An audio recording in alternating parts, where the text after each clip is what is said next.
What's going on, everybody? It's Coach Reggie, aka Mr. Intensity, and my job is to invoke thought and help awaken the world's consciousness one person at a time. I know that person will be you.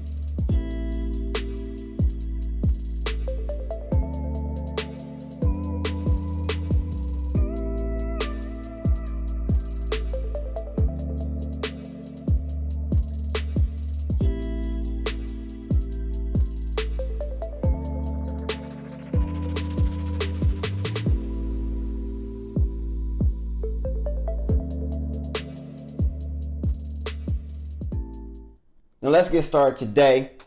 We have Josh here on the line, okay? Now, I have talked about, many times I've talked about how this is actually the first generation, they said, that will not outlive their parents. And a big reason for that is because the kind of nutrition we got, even though it wasn't good, the kind of nutrition our youth are getting is 10 times worse than what we actually have to deal with. Kids at a young age are dealing with diabetes, high blood pressure, things that adults normally start dealing with in their late 30s, early 40s, now even erectile dysfunction. So they're trying to stop the youth from even reproducing at a young age before they even get to their sexual peak. Now we have Josh on the line who actually started to first experience erectile dysfunction at a very young age, a very unusually young age, around the time where most of us normally became sexually active. Like me, it was like 16, and normally I was like a jackrabbit until I was about 21 at the end of the day. And for our youth nowadays, it's very important. Now, my thing is this: if erectile dysfunction can mess with our youth, what do you think is doing to your body that hasn't even that's fully built? Their bodies are still developing, and your bodies are in decline. So as a youth's body's developing, they messing with them because the food. Well, listen, I ain't going to. Matter of fact, let's introduce Josh. Okay. Now I never put a guy's face up here because obviously it's a sensitive topic to talk about. But these are real guys, and if you don't believe me, you can go to my regeneration program on my website, intensityfitnessunited.com, and you can check out all the reviews. But I want to introduce Josh to the people, and he's going to share his experience about how he overcame. I don't want to say cure because we got to be funny with them words dealing with the FDA and everything. So I'll say overcame his erectile dysfunction after he got on my program and helped somebody else as well with the program. And this is not even a man. So what's going on, Josh? How you doing today? Peace, family. I'm doing good. Good. So when did you first start dealing with erectile dysfunction? At the age of 17. At the age of 17. Now, yeah. How did you know you had? How did you know? Well, I had this woman that was my girlfriend at the time. Okay. And we had been talking for a while, and we decided we were gonna get busy in the bed. Mm-hmm. And when it came down to it, my man's wasn't working. I couldn't get it up. And you were only 17? Yeah. Now, did you think something was strange about that? Yeah, I don't know. I was chirping about it. What did she say about it? I could feel the energy shift in her face and just the energy in the room just shifted. Yeah. Like disappointment. I could tell she was disappointed. And it's kind of awkward for any man to be dealing with that, but a young man on top of that, because your puberty's not even over yet, and you're supposed to be just like a jackrabbit basically. And the fact of the matter is there was something going on in your body that quite wasn't right. Now, can you kind of tell me what your diet was like, up until the age of 17, like what your parents used to, give you when you were younger?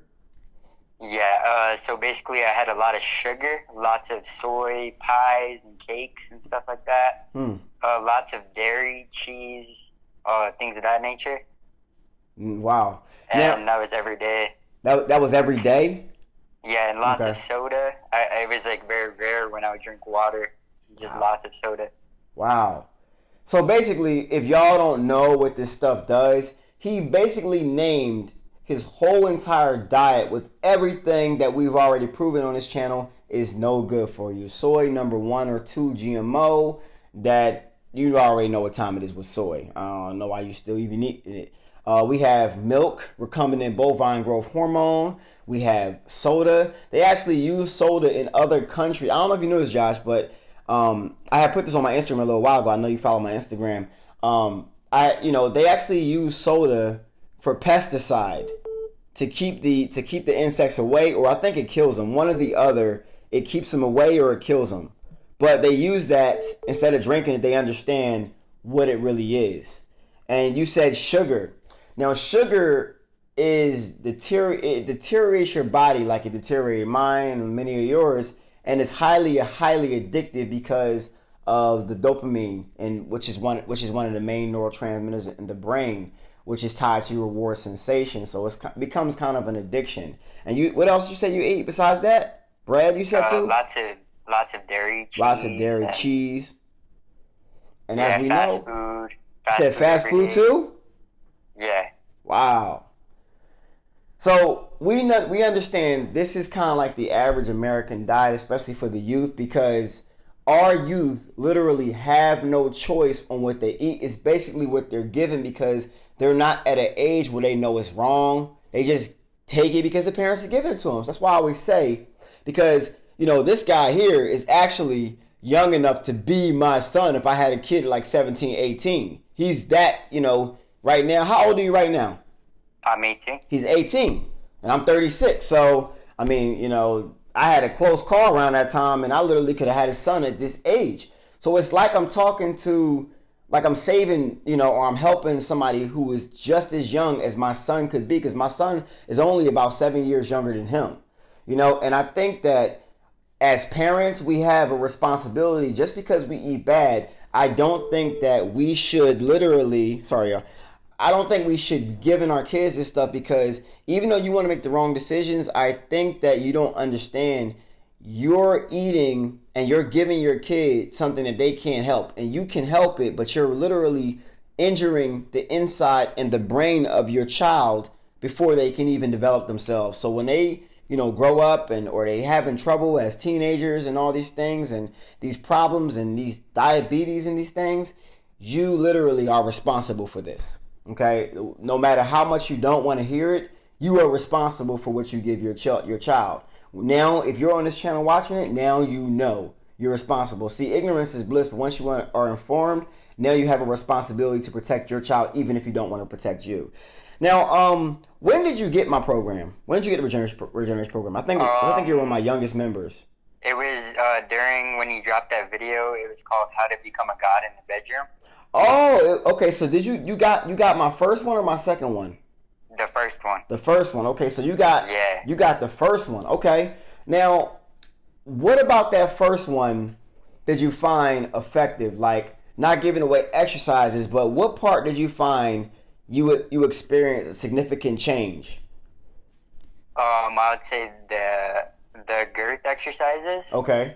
And the premature ejaculation exercises. Okay. And a lot of guys, as guys, we shouldn't be ashamed if we ejaculate prematurely. Like, that's something that's normal for some guys. Some guys are just more sensitive than others, and there are exercises and things you can actually do and take that's going to help you out with that premature thing, that's going on at the end of the day.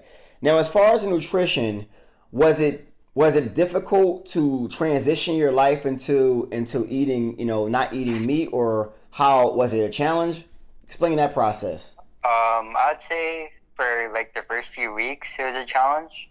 Okay. But after that, the foods honestly tasted better to me. I started to love the lifestyle. How'd you feel after eating those kind of foods, like after eating the plant-based option? I can notice a difference like right away with the libido, my energy levels, testosterone. Wow, your energy levels. So you're telling me that are you telling me that before you were feeling like more lethargic or like tired? Yeah. Really? Yeah, very lazy, low testosterone. Now, people, does this sound familiar to many of our children out here nowadays? If you see the mentality of our children and our teens, how they just don't seem dialed in, like they just seem like they don't come outside no more. They, you know, walk with their heads down. They don't really want to help anybody. They really don't have that much excitement in that.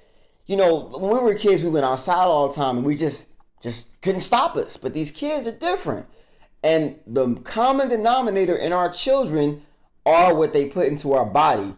So Josh has just told us how he felt before, and he's telling us how he felt after, and he is young. And normally when I was young, I wasn't thinking about no help, even if somebody did present it to me. And this guy, you know, understood that his future and his present is more important than what he did in his past, and he's going to make changes now. And I commend you, because most 18-year-olds are not trying to go plant-based at all, you know, and I think that's very important. Now, you told me something that was very important. You used my program for somebody else in your family. Right. My mom, she had many ailments like high blood pressure and many other things, and I got her on the nutrition part, and I was able to reverse all of that, and now she's not on any medications, all natural, and yeah. Hold on. So, how much medication was she on before you got her on my nutritional part of my program? About a shoebox, literally. That sounds very familiar. I have a family member that has just about a shoebox as well of medication, and I wish that they would listen to me like yours has listened to you. But I commend you, because most of our family members don't want to listen to us, and I'm glad that your mother has listened to you, because now she's off of all medication. Yeah. And she doesn't have diabetes. Has she went to the doctors and the doctor told her that? Yeah, and they were like surprised, or like, what happened? Like, how did you lose, or how did you get rid of all this? Wow. And they asked her what she was doing, and she just said, "I'm healthy now." Now, I'm telling y'all right now, this is very serious. This guy has not just transformed his life, he has transformed and saved his mother. Now, I had a guy who literally told me for a long time when he got on my program, you know, he was really trying to get his mom on board. And it's very sad to say, but 6 months later, after him, and I'm trying to give him tips, and his mom listened to him, she passed away. So this guy, at 18 years old, might have just saved, I'm guaranteeing he probably saved his mom's life. Now, did you had some questions for me that you wanted to ask? Right. Okay. So the first question is about the MACA. Okay. And I've been taking that for 10 days on and 2 days off, like it says in the instructions. Okay. And I wanted to know if I should take a long break off of it, like a month, and then cycle back on. Okay, so what I normally do when I take MACA, because you're 18, so you're allowed to take it. When you were 17, you shouldn't have, they say you shouldn't took it, but when did you turn 18? In August. In August. So, okay, Yeah. so I came out MACA after that, so you're good. But because you're so young and you have natural testosterone that's building because you're healthy, you should probably get off MACA for about 2 months until you feel like you need it. Really. Because you're so young, I just had thought about you. Just because you're so young, I don't think you need MACA unless you're trying to like put more muscle on, or your libido is skyrocketed. I think that you should, do it for like 2 weeks, cycle off for like 2 months, and then do it for like 2 weeks, cycle off for like 2 months, because your body's still basically developing, and because you've regulated your body based off of what you've been putting into your body. I don't feel like you need it so much as somebody who's a little older, who has lower testosterone levels and needs a little bit of help from nature. Okay. So that's my opinion on that. What's the other question? Okay, the other question is about the Banasha. Okay. And I wanted to know, I've been taking it ever since you dropped it. I already finished 1 bottle. Wow. And I wanted to know if we should cycle off of that, and for how long. Now, my first question is, why did you get, what particular benefit that you feel like you need a Banasha for? For the mucus. Now, how do you feel after, how does your mucus, how do you feel after taking Banasha? Cold, sniffling, sneezing, any of that?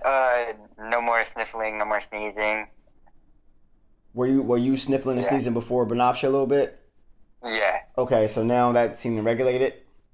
Yeah. Because I was eating a lot of cashews and stuff. Oh yeah, and obviously that's acidic. That can be acidic if you eat a lot of it. Okay.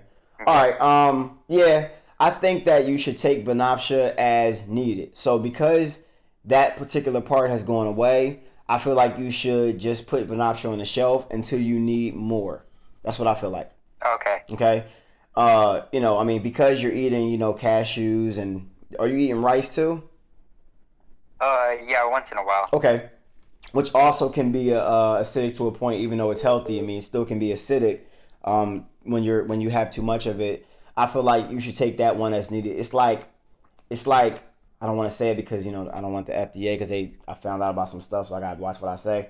But I think that you should just put it on the shelf like you do, say, Benadryl as needed, or not Tums, yeah, or Tums, or children's Advil as needed, unless you're like using it like the way I use it for like meditation. It helps me calm my mind when I meditate, and then I take like Harataki with it, and it's really like it's like a brain thing for me. More a mucus because I eat a lot of rice, and I do eat a lot of nuts, a lot of cashews, a lot of pecans, a lot of walnuts for protein. So I do need it for that from time to time. But because I fast, so I think you should start now. Are you still doing intermittent fasting? Yeah. Okay, so yeah, Doing fasting 20 and 4s. 20 and 4s every day. Oh, we Yeah. ain't talking Yeah. about that. So we got a young guy who is doing 20 and 4, and look how fast his results flipped on him. His ailments flipped on him and turned to results. Um, we understand that intermittent fasting is great for the body, it's great for the mind, it's great for all that stuff, but it's great for the libido, and it's great for keeping the digestion clear and removing and helping your body, regulate your mucus, because you're supposed to have mucus in your body. Just when you have too much, it causes dis-ease in the body. So, because he does 20 and 4, he does what I call the extreme fasting, that I do every day. Not many people actually do it, and I see why he has results because he does everything I told him to do in the program, plus a little bit more. So I think that's very, very good. Now, how did you feel when you transitioned to intermittent fasting? I was like angry at first, but now it's just normal. I call that hangry. Yeah. Yeah, I call that. That's when you want to eat, and you get hungry and you're like, I gotta do this, but that's your body telling you like I'm ready to eat, because you kind of programmed your body to expect food every couple of hours. Now you program your body for the other thing, so now if you get your body food every couple of hours, it would actually feel bloated, and you would probably feel funny. Yeah. So Mhm. I'm not sure if you tried to do that or tried to go back to the Yeah, old I life. haven't tried it. You have? No, I Oh, you haven't. haven't? Yeah, it's trust me.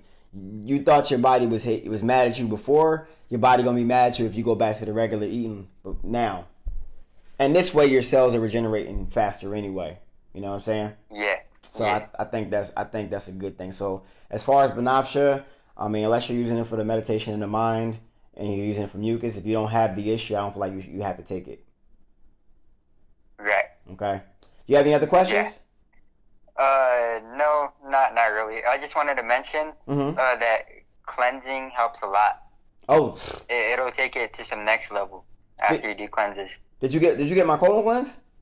Yeah, I'm gonna be doing my 4th one in here in May. Got you. So what you do, 2 a year? I do 3 a year. You do 3 a year. Okay. All right. Yeah. All right. Okay. This is an 18-year-old, unlike any 18-year-olds I know. I swear. Man, I wish I could get some of my little cousins on this and talk to you. Shit, they don't listen to me. Oh man, that's what's up, man. And as he said, the importance of cleansing, because most disease starts with the mucoid plaque and the bile that sits in your colon, especially if you eat unnatural food. Talking about food in cans, food that has a bunch of ingredients you can't even understand when you read. If you can't understand them, how do you expect your body to understand them? And you're going to have to cleanse. Even the vegan, if you're not raw, you're going to have to cleanse literally twice a year. I cleanse twice a year. He cleansed 3 times a year. And what 3 things that we do that gets the libido back? Fasting, okay? Plant-based, cleansing. 4th thing, consistency. And with these things, you literally will come to find out that you will overcome your libido issues, your erectile dysfunction issues. You follow my exercises, the premature ejaculation issues, and if you follow the other ones, and the female gonna be happy in the girth issues. You know what I'm saying? And he's done them all, and I don't have nothing else to say about that. I mean, listen, I commend you because there are not many 18-year-olds like you that are just focused on their health, and you're setting yourself up for a very long, productive life. Right. Definitely, man. So I definitely thank you for joining me here. I wanted to mention one more Okay, thing. go ahead. Yeah. So with the girth exercises, Okay. it'll definitely get you out of those lifestyles and into those magnums. Hey, there you go. So you mean to tell me you was using lifestyle before? Yeah, so even if you don't have erectile dysfunction, if you're not dealing with it, this program is still for you. If you're looking to increase your girth and your length, this program is for you. Wow. You just need to apply yourself, and you'll get the results you want. Consistency is key. Wow. So if you fellas out here don't hear me, here's somebody who is your junior and he's educating you on consistency, because a lot of you guys out there, you take your time for granted and you think it doesn't work for you. Even the guys that's on my programs that are watching this, if you have quit, you feel like it's too hard, you just got outclassed by 18-year-old. Real rap. Because it comes down to mindset, not age. And if you have a mindset, age is only but a number. As you see, he's overcome not just his ailments, but his mother's as well, and saved his mom life through this program. And I really appreciate you trusting in me that you could do this, that you could follow the instructions. I appreciate that. A lot of people are not patient in this day and time, and we live in a microwave society. And you were part of that generation that I'm really afraid for, because of the mindset of the youth nowadays. So you are probably going to be a leader, definitely going to be a leader in your generation. Keep this positive attitude, keep this consistency, and keep on sharing it and spreading it to your friends, to your family, because you, in probably about 10 years, everybody going to be looking at you for advice. Maybe, actually, probably way less than 10 years. Yeah, as you mentioned, family. Well, my whole family thinks I'm crazy, and that's so they don't listen to me. That's part of it. Here's what I learned in this journey, that when people actually know you close, they know you personally, they know who you used to be, and it's very tough for them to take you serious. That's why I'm surprised your mom did, because most guys I know, their moms don't and their dads don't. So if all your rest of your family take you as a joke, your mother listened to you, and that right there is very important, because you probably saved your mother's life. Yeah, I did, honestly, because she had a stroke like a few months before that. She had a stroke? Yeah. Wow. You didn't tell me. Oh, wow. So how was she was she able to walk or talk after the stroke? Yeah, she was, luckily. Wow. My grandma just had a stroke, man, literally 2 weeks ago. And Wow. one thing that I do know that was out of line was her diet. Everybody that I know in my family that ever had a stroke, their diet was always terrible. You know what I'm saying? My other grandma, before she passed, she had a stroke. I've had many family members that had strokes, and every time the common denominator was diet. So you mean so basically you see no signs of her even having a stroke at all? Yeah, no problems at all. Wow, man, that's amazing. I'm happy for you. I'm really happy for you, because a lot of us men, a lot of us people on this health journey, we are literally alone in this, because most of our family don't want to hear us, and because of the fact that your family or your mother hears you is just, that's worth it, man. Most people you're going to impact aren't going to be your family. That's part of the journey, you know. People who don't know you will respect you more than people who actually do know you, which is sad, but that's part of the journey, man. And the sooner you learn that, the better. I'm glad you got this on your mom, and I'm glad she listened. But don't expect for most of them to listen, because at the end of the day, they won't, because I do this online, help thousands of people, and my family still don't listen to me. So it is what it is. Yeah, well, I just wanted to say, I couldn't have done it without you or Mrs. In10sity and her cookbooks. Absolutely. And I thank you guys for changing our lives. Definitely, man. Listen, I appreciate you, coming on here, sharing your experience. I know a lot of guys don't like to talk about their experiences, but I'm glad that you did. I'm glad that you're using, your experience to help others. And listen, more power to you, man. Definitely. Yeah, absolutely. And if anybody needs a regeneration program, you know where to go. It's right there in the description. Make sure you like, comment, and subscribe, and tell me how you like this video. All right? So besides that, I love y'all. I'm going to see y'all soon. Peace.